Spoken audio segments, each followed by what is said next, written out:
আসসালামু আলাইকুম। সবাইকে স্বাগত জানাচ্ছি। আমি নাসরুল ইসলাম তন্ময়। শুরুতে বিআরবি কেবল সংবাদ শিরোনাম। দখলদার ইসরায়েলি বাহিনী, ইরান এবং ফিলিস্তিন যুদ্ধ চলছে।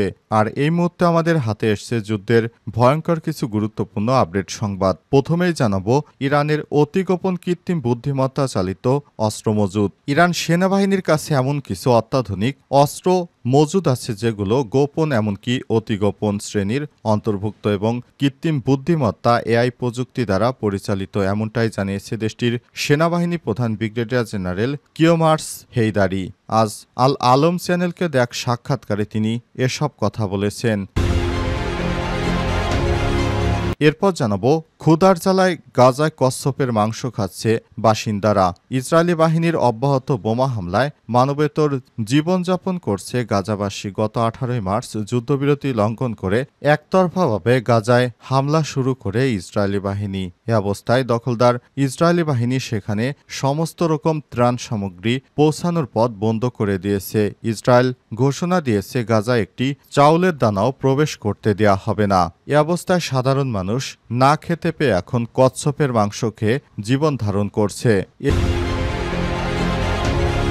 এদিকে যুক্তরাষ্ট্র অবস্থানরত ইসরায়েলি সেনার বিচার চাইল এইচআরএফ। যুক্তরাষ্ট্রে অবস্থানরত ইসরায়েলি সেনা ইউভাল শাটেলকে গাজা উপত্যকায় যুদ্ধ অপরাধের অভিযোগে গ্রেপ্তার ও বিচারের মুখোমুখি করার আহ্বান জানিয়েছে মানবাধিকার সংগঠন হিন্দ রাজাব ফাউন্ডেশন। এদিকে ভারতীয় পুলিশ সদস্যকে গুলি করে হত্যা করল তারই সহকর্মী।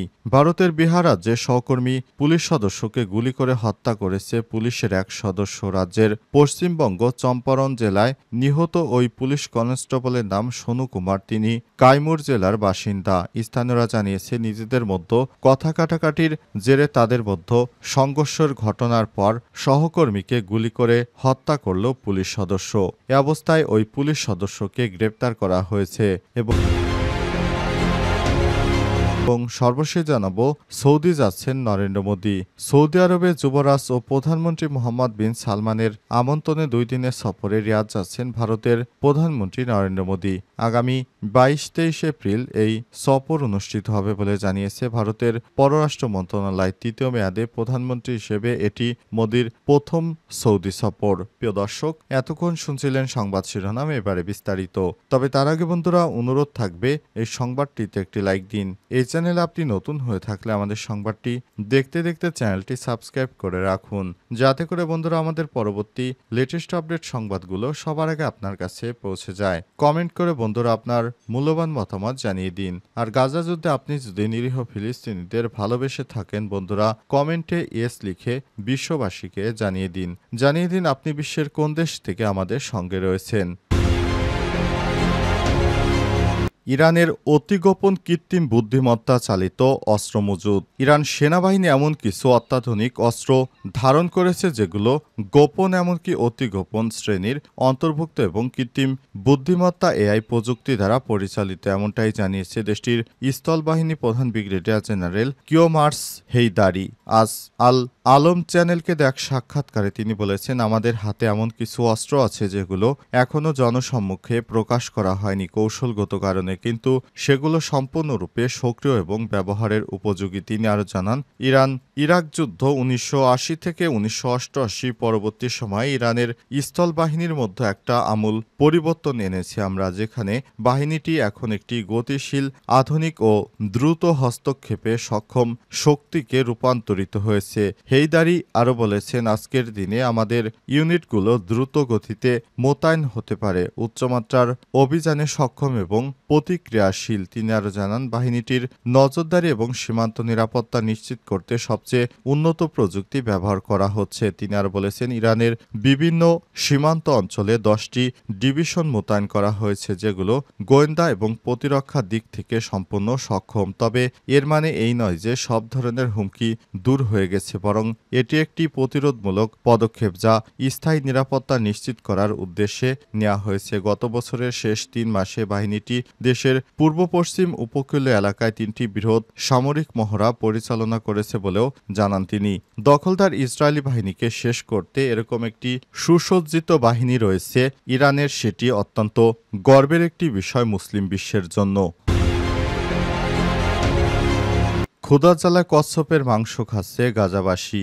ইসরায়েলি বাহিনীর অব্যাহত বোমা হামলায় মানবেতর জীবনযাপন করছে গাজাবাসী। গত 18 মার্চ যুদ্ধবিরতি লঙ্ঘন করে একতরফা হামলা শুরু করার আগে থেকেই গাজায় ত্রাণ প্রবেশ বন্ধ করে দেয় দখলদার বাহিনী। এমন পরিস্থিতিতে ক্ষুধার জ্বালায় কিছু গাজাবাসী প্রোটিনের বিরল উৎস হিসেবে সামুদ্রিক কচ্ছপ খাওয়ার দিকে ঝুঁকছেন। খোসা ছাড়ানোর পর মাংস কেটে সিদ্ধ করে পেঁয়াজ, গোলমরিচ, টমেটো এবং মশলার মিশ্রণে রান্না করা হচ্ছে কচ্ছপ। কচ্ছপের মাংস রান্না করতেই মাজিদা কানান নামের এক গাজাবাসী বলেছেন, বাচ্চারা কচ্ছপকে ভয় পেত, তাই আমরা তাদের বলেছিলাম এটি বাছুরের মাংসের মতোই সুস্বাদু। তাদের মধ্যে কেউ কেউ খেয়েছে, আবার কেউ খায়নি।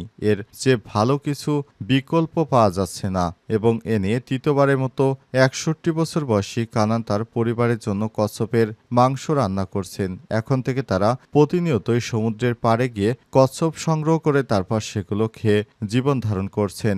ইসরায়েলি হামলায় বাস্তুচ্যুত হয়ে তারা যখন দক্ষিণ গাজার বৃহত্তম শহর খান ইউনুসের একটি তাঁবুতে বাস করছেন। কানান আরও বলেছেন, কোনো খোলা ক্রসিং নেই এবং বাজারে কিছু নেই।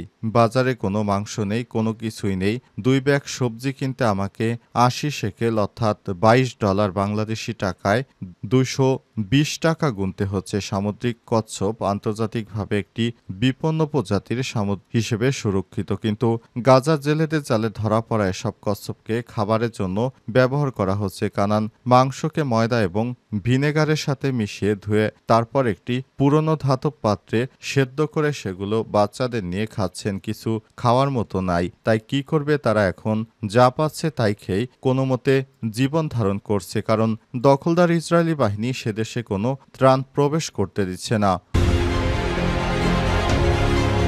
যুক্তরাষ্ট্রে অবস্থানরত ইসরায়েলি সেনার বিচার চাইল এইচআরএফ। যুক্তরাষ্ট্রে অবস্থানরত ইসরায়েলি সেনা ইউভাল শার্টেলকে গাজা উপত্যকায় যুদ্ধ অপরাধের অভিযোগে গ্রেপ্তার এবং বিচারের মুখোমুখি করার আহ্বান জানিয়েছে মানবাধিকার সংগঠন হিন্দ রাজাব ফাউন্ডেশন। এইচআরএফ মার্কিন বিচার মন্ত্রণালয় এবং হোমল্যান্ড সিকিউরিটি ইন্টারগেশনকে এক বিষয়ে যথাযথ ব্যবস্থা নেওয়ার আহ্বান জানানো হয়। এইচআরএফ জানায়, ইউভাল শার্টেল, যাকে সর্বশেষ যুক্তরাষ্ট্রের টেক্সাস অঙ্গরাজ্যে দেখা গেছে, তিনি ইসরায়েলি সেনাবাহিনীর গিভাতি ব্রিগেডের সার্জেন্ট হিসেবে দায়িত্ব পালন করেছেন।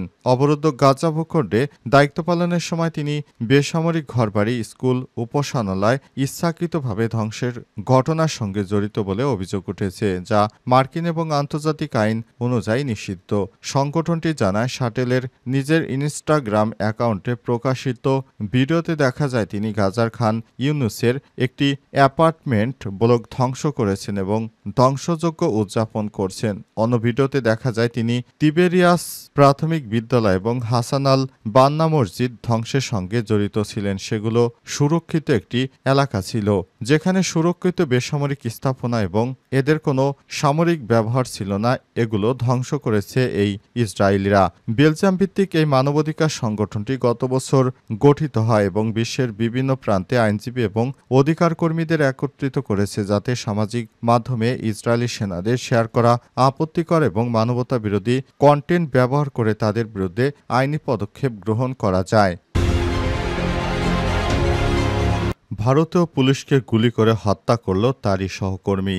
ভারতের বিহার রাজ্যে সৌকারীকে গুলি করে হত্যা করেছে আরেক পুলিশ। রাজ্যের পশ্চিম চম্পারণ জেলায় নিহত ওই পুলিশ কনস্টেবলের নাম সোনু কুমার তিমু। তিনি কাইমুর জেলার বাসিন্দা। রোববার স্থানীয় কর্মকর্তারা জানিয়েছে। ভারতীয় সংবাদ মাধ্যম এনডিটিভি বলছে, এই ঘটনার পর অভিযুক্তকে গ্রেপ্তার করা হয়েছে। তার নাম সর্বজিৎ কুমার। তিনি নিজেও কনস্টেবল ছিলেন। তাদের দুইজনই পশ্চিমবঙ্গের চম্পারণের জেলা শহর বেত্তিয়ার পুলিশ লাইনে পোস্টিংয়ে ছিলেন। সাংবাদিকদের সঙ্গে কথা বলতে গিয়ে চম্পারণ রেঞ্জের ডিআইজি শরকিশোর রায় বলেছেন, ঘটনাটি গতরাতে পুলিশ লাইনে ঘটেছে। প্রাথমিক তদন্তে জানা গেছে যে কিছু তুচ্ছ বিষয় নিয়ে তাদের মধ্যে ঝগড়া বাঁধে। সোনু কুমারকে নিজের সার্ভিস রিভলভার দিয়ে সর্বজিৎ গুলি করে হত্যা করে ঘটনাস্থলে সোনুর মৃত্যু হয়েছে। অভিযুক্ত কনস্টেবল সোনু কুমারকে হত্যার পর সার্ভিস রিভলভার দিয়ে ভবনের ছাদে উঠে যায়। পরে তাকে আটক করা হয়েছে। পুলিশ এই ঘটনার তদন্ত শুরু করেছে। এই ঘটনায়